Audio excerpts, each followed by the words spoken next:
morning, guys. This is Pinky with Pink Global. Have an update for you. This is straight. There's a press conference that's going on live with Governor Landry. Update on the aftermath of the Hurricane Francis. So I'm going to go ahead and put that over to you all so you can start watching it now. As I get that put up, make sure you all go ahead and hit that like button for me. And don't forget to subscribe to the channel.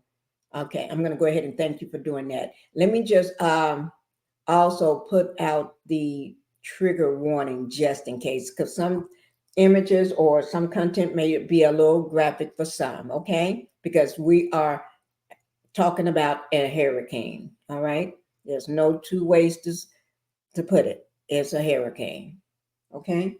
So let me go ahead and let you see the press conference. The information is with WBRZ News, WBRZ2 News. And I'm going to, out of Baton Rouge, Louisiana, the governor is making a press conference live. I'm going to go ahead and put it through for you, okay?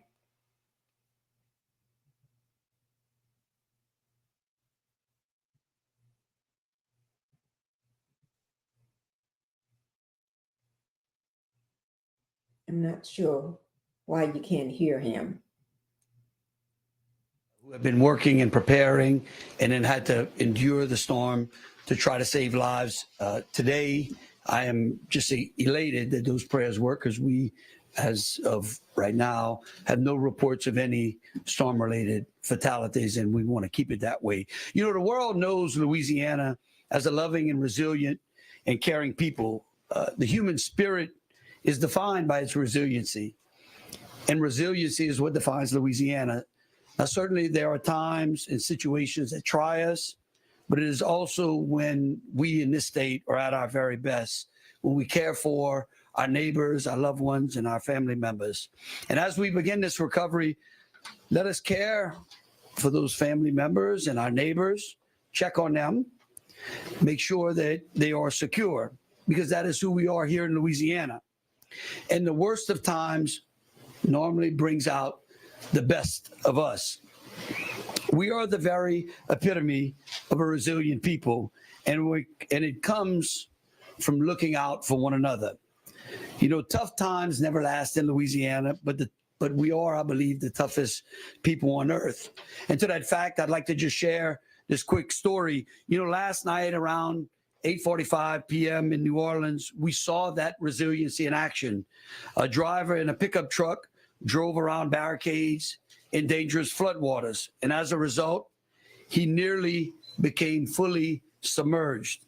Luckily, a good Samaritan, Miles Crawford, an ER nurse in a city used to being in high-stress situations, sprung into action, grabbing a hammer from his home and smashed one of the windows, saving this driver's life. I want to thank Miles for that.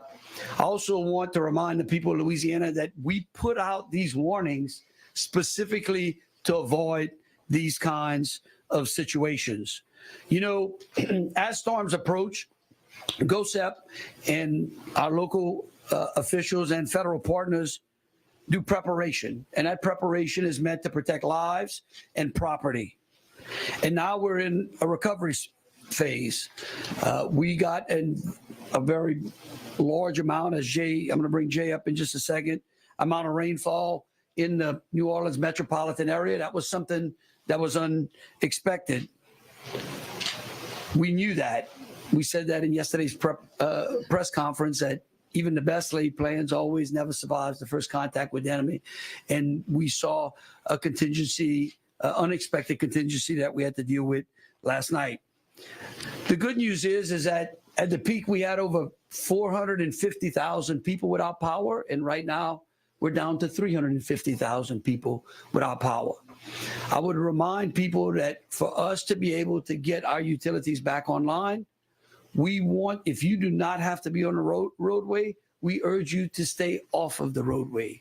If you need to be on the roadway, if you're going to work in one of those critical jobs, we ask that you drive slow and respect those that are on the roadway trying to put our services back in service. With that, I'd like to bring Senator Kennedy up for just a second, and then we'll hear from our climatologist. Senator.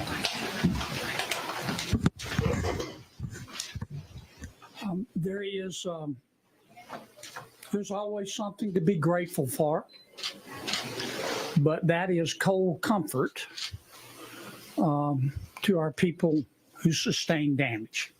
And we did have damage. A lot of wind, a lot of water, a lot of loss of power. We'll get the money that we deserve from the federal government to help us.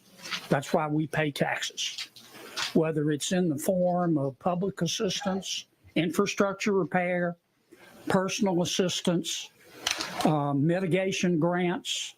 I've already started talking to my colleagues. The entire congressional delegation is united on this. I sit on appropriations in the Senate. Julia sits on appropriations in the House. But we do it together with all of us, and we will get the money that we need. Number two, our FEMA administrator is here. And I don't see, here we are. I want to thank her for coming. Her technical title is administrator. I call her Madam Secretary because it is at a secretary level position, in my opinion. And I want to thank her for coming to Louisiana. It really, really, really means a lot. Number three, I wish you could have just listened and been in the room, listened to what I just listened to. I want to thank the governor. I want to thank his entire team. I want to thank our state and local officials. They are on top of this. And I just wish all of you could have sat there for the hour and listened to what I listened to. The damage would have been much, much worse, but for their professionalism. And it also would have been much, much worse, but for the investment that Louisiana taxpayers and American taxpayers have made in flood protection. So thank you, Governor, for including me, and thanks for a great job. Thank you, Senator. Thank you, Senator. And Jay, if you'd like to come up and. Thank you, Governor. Jay Grimes, state climatologist with GOSEP and LSU. So obviously, Francine has moved out. We're done with the impacts of that storm. Still under the clouds, but we're going to stay dry. The winds continue to subside. Already, winds have dropped down to that state where response is long underway. And we're looking at a string of days that are going to be beneficial for continued response and recovery. In terms of the impacts, yes, the rains were, as the governor pointed out, rains particularly in the New Orleans area. In fact, on both sides of the tidal lakes, North and South Shore, were a little more significant than what we expected. Two reasons for that. One, the storm did take a slight jog to the east. Number two, it moved a little more slowly than we expected. And we also had a pretty healthy north eye wall as that system worked its way through southeastern Louisiana. Rainfall totals in and around the Crescent City, widespread, 5 to 7 with some 8-inch pockets there. And on the North Shore, we had some places that had double-digit rainfall. So no surprise, we had flooding around Metro New Orleans, and it's also no surprise that we're seeing minor to moderate flooding in the Florida parish rivers. The lakes are up right now, but the winds have turned around. The lakes are going to drain, and the flooding in the Florida parish rivers, although significant, is something that most of those folks are accustomed to. The waters will fall in the coming days, and again, recovery well underway. Thank you, Governor. Thank you, Jay. And I'd like to bring Brandon Riswood to PSC because everybody is interested in when their electricity is going to go on. Brandon. Thank you, Governor. Brandon Fry, I'm Executive Secretary with the Louisiana Public Service Commission. As the Governor said, we peaked, and our numbers are about 410,000, but that doesn't include the city of Morgan City and city of Houma. We don't regulate. But the numbers are dropping pretty quickly. At 9 a.m., we were reporting about 400,000. We're down to about 355 now. I'll give you some utility-specific peaks. Energy peaked at about 302,500. That includes Energy Louisiana and Energy New Orleans. We're down to about 260 now. Demco peaked about 40,000. We're down to 29.5. Clico peaked about 37. We're down to 28.5.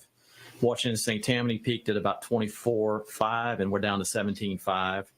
And Sleeka peaked about 20,600, and they're still at that number now. Obviously, they were at the epicenter of where Francine hit. The numbers we're seeing coincide with where landfall was. Obviously, the highest outages are in Lafourche and Terrebonne, following up the river parishes through the North Shore. The governor mentioned resilience, and I think we have some numbers that will explain the value of resilience on the electric side as well. So we've tracked for about 20 years historical numbers for hurricanes max outages at the PSC level.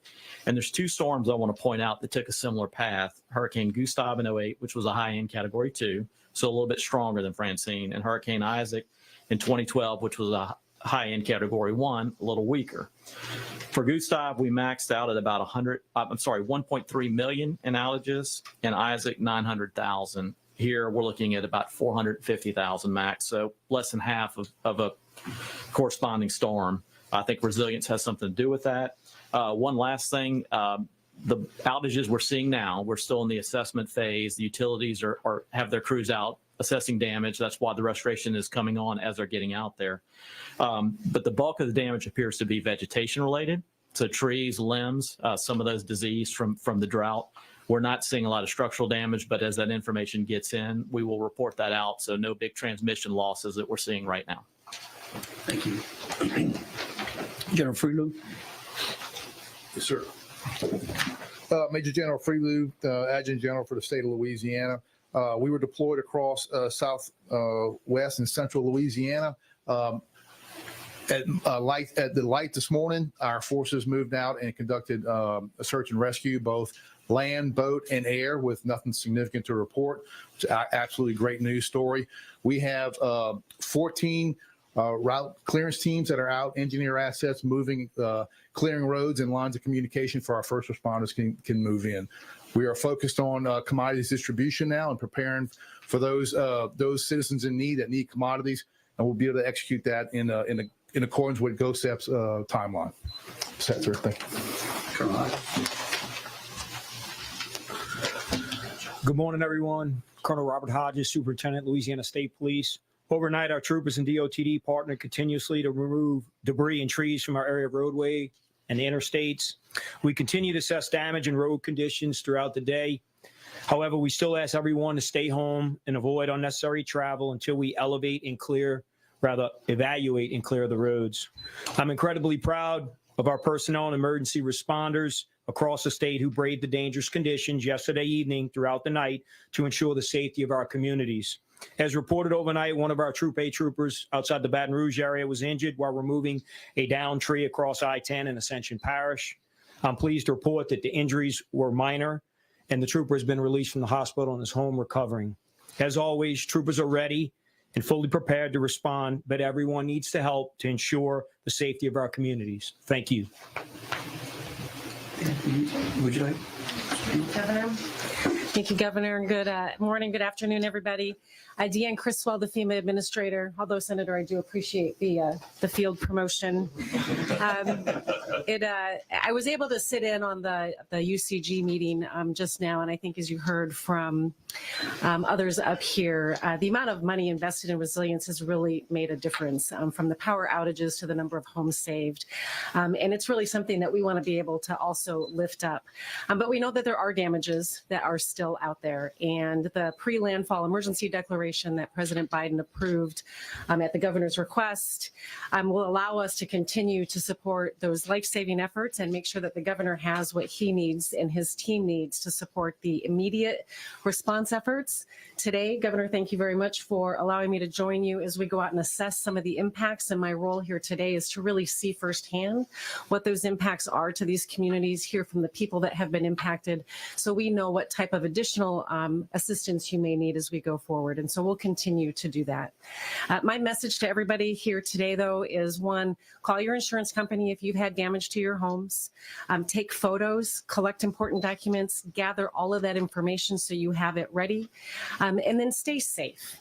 Right? There's so many additional hazards that are out there right now. And so as you're out there cleaning up and assessing your homes, make sure that you are looking out for yourself. You're also checking in on your neighbors and your loved ones to make sure they're safe, because there are so many other hazards that are out there. Just because the storm has passed does not mean that the threat and the risk has passed. And so I really encourage everybody to do that. Thank you. Absolutely. Thank you. We really do appreciate the FEMA administrator being here as well. With that, we'll open it up to any questions that y'all may have. Governor, how many people did we have in shelters due to the storm? Hold on, bring Judge Matlock up. We, at the max, had around 500. We had a capacity for around 5,000 in local shelters. And we are down as of, it literally dropped while we were in our meeting. As I walked in here, it was around 311 people in 18 shelters. It's very dynamic.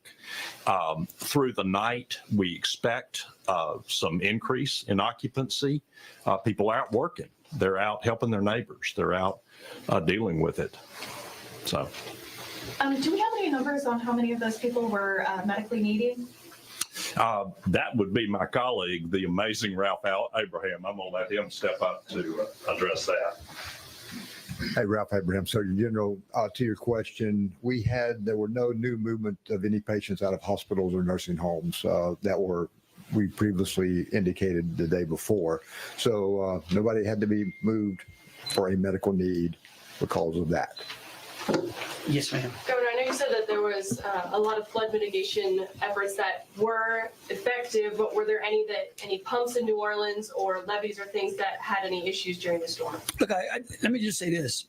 First of all, I want to recognize the first part of your question in that, and we talked about it in there. Look, the federal government and the state taxpayers and the state, just what Senator Kennedy said, have spent a tremendous amount of money on our coast, working to do both coastal restoration, which I believe is in par with hurricane protection and flood protection as well. We saw a number of structures that saved a tremendous amount of property loss work. I don't know if this may have been the first time, but we actually had the Sewage and Water Board, Stephen Nelson, joined us by Zoom in the meeting to discuss some of the deficiencies in the particular system. We recognize where those systems are. I don't think anybody went into the storm believing that the infrastructure that pumps the water out of the city of New Orleans was in tip-top shape. We know that we have a power generation problem in there. We know that that should be solved in June of next year. We've identified what the deficiency was that happened last night. We're hoping to be able, and working with, and that, look, the beauty of having the FEMA administrator here in that she got to see that firsthand. She got to understand the amount of money, she understands the amount of money that the federal government has spent on flood protection in the city of New Orleans.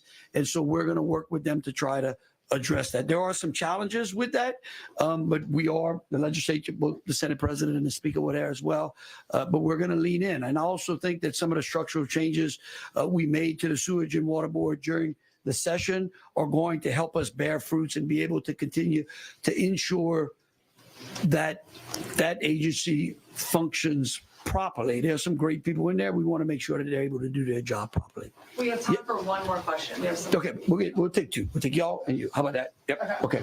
Governor, real quick, can you just walk us through where some of the spots that you're going to be visiting around the state over the next couple of days and who you're going to be meeting with? Yeah, look, I'll tell you this. I think you all know the press advisor that went out and where we're going right after this. We have not mapped out where we're going to go tomorrow. What we try to do, and if you would just bear with me, what we try to do is make sure that we don't drop in an area where we strain those resources necessary to provide adequate safety to the residents in that area and to strain the local resources as well. But we will try to get that out for you as quickly as possible. You're asking people to stay off the roads. Could you talk about when it'll be safe to be back on the roads? When we put it out. No, look, we don't know. Look, I know that the Secretary of DOTD reported to us they're working, as hard as we can to ensure that the roadways are clear. I know that I think the report that Joe had that all of the highways except for I think the tunnel was closed at this time. LA1 just opened up, is what Colonel Hodges said. And let me just say this as we close. Look, tomorrow we're not going to have a press conference. We're going to have a small UCG, and then we're going to go out. But we're going to let y'all know exactly where we're going for that, and maybe we'll try to find one spot for y'all to be. And I'm going to tell you why. It was always told to me that there are three key things necessary for running an effective and successful business. And the first is to have a good business plan, right? And the second is to make sure that you've got good people and the proper resources to execute that plan. And then the third key component, this is very important, is for the person that puts that all together to get the hell out of the way. And what we're going to try to do is get the hell out of the way and make sure that I have complete confidence in the local authorities and the people that they've elected to represent them. I have complete confidence in GOSEP. I have complete confidence in our cabinet and our federal partners. And we're going to try to get out the way to make sure that they can get the relief needed to those that were affected here in the state of Louisiana. And with that, I really appreciate it. Thank y'all.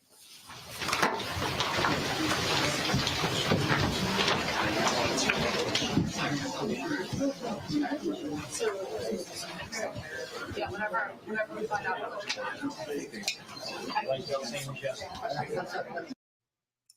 Okay, that's it, guys.